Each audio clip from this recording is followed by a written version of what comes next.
So, license to own and possess firearms. So, yan po yung karamihan sa mga nag-comment or nag-message sa atin dito sa TikTok ng Bang Bang. So yo, what up? Hey, it's Jay ng Bang Bang. And nakita nyo po yung mga katanungan ng ating mga manonood at taga-subaybay dito sa TikTok ng Bang Bang. So, ang kanila pong mga tanong ay regarding sa LTAF registration. So, last year, meron pong schedule na bago ng mga fees for LTAF and firearm registrations. So, from type 1 to type 5 ay iba-iba po ang mga payments. Okay? And meron din po tayong 5 years and 10 years. At iba-iba din po ang mga payment nito.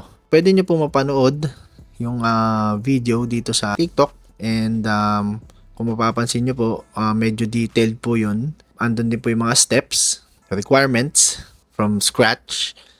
And pwede rin po naman kayong magtanong in person din sa mga accredited na gun stores or gun shops like La Sir Jetro, Junicio, PB Junicio, sa Trust Trade of course. Search lang po kayo sa Google or sa inyong internet.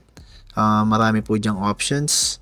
Ang kailangan lang po natin ay konting pasensya and pag-intindi sa mga requirements na kailangan and informations.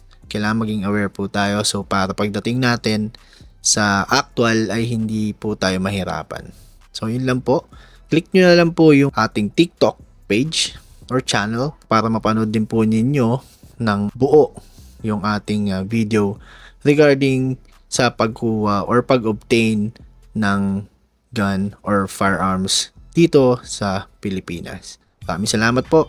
Please like, share, comment, and subscribe or follow for more content like this. Thank you so much. Be safe and be good.